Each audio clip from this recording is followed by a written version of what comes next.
अब बड़ी जानकारी अपने दर्शकों तक पहुंचाती हूं। विदेश मंत्रालय की प्रेस कॉन्फ्रेंस थोड़ी देर के बाद होनी है। एमए देगा ऑपरेशन सिंदूर को लेकर जानकारी। बीती रात जिस तरह से पाकिस्तान की ओर से हमले किए गए और लगातार हमारी ओर से एयर डिफेंस सिस्टम ने उसको मुंहतोड़ जवाब दिया है और इसी के साथ ही साथ लाहौर में पाक का एयर डिफेंस सिस्टम भी उड़ा दिया है, उसको लेकर पूरी जानकारी साझा की जाएगी। आपको बताते चले, पाकिस्तान सेना के प्रवक्ता ही अब मान रहे हैं कि भारत के 4 ड्रोन तो रावलपिंडी में सेना के मुख्यालय तक पहुंच गए थे भारत के। तो इसी से आप अंदाजा लगाइए कि किस तरह से घर में घुसकर हमने ये कार्रवाई की है। थोड़ी देर में विदेश मंत्रालय की प्रेस कॉन्फ्रेंस होने वाली है। नीरज, जल्दी से आपसे जानकारी ऑपरेशन सिंदूर को लेकर एमए की ओर से जानकारी दी जाएगी। नीरज।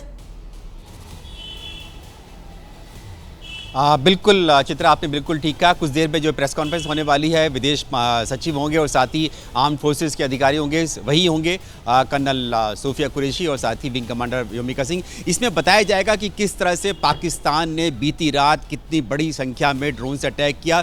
500 ड्रोन से अटैक किया, 3 अलग अलग फेज में किया। रात 8 बजे से लेकर 11:30 बजे के बीच में 3 बार अटैक किए गए।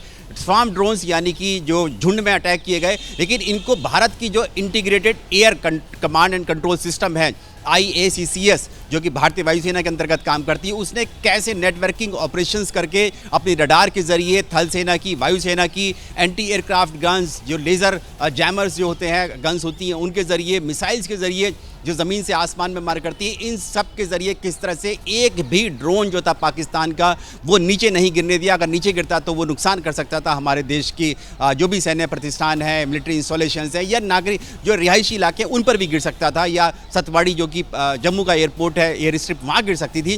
उन सबको रोक दिया। ये दिखाता है कि किस तरह से भारतीय वायुसेना न केवल अपनी एयर स्पेस की सुरक्षा करती है, बल्कि इस पूरे दक्षिण एशिया की पूरी एयर स्पेस की सुपीरियरिटी भी इस वक्त भारत के पास है, भारतीय वायुसेना के पास है।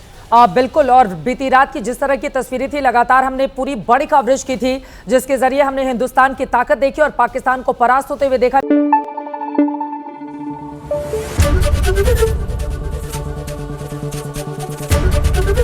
ABP न्यूज आपको रखे आगे।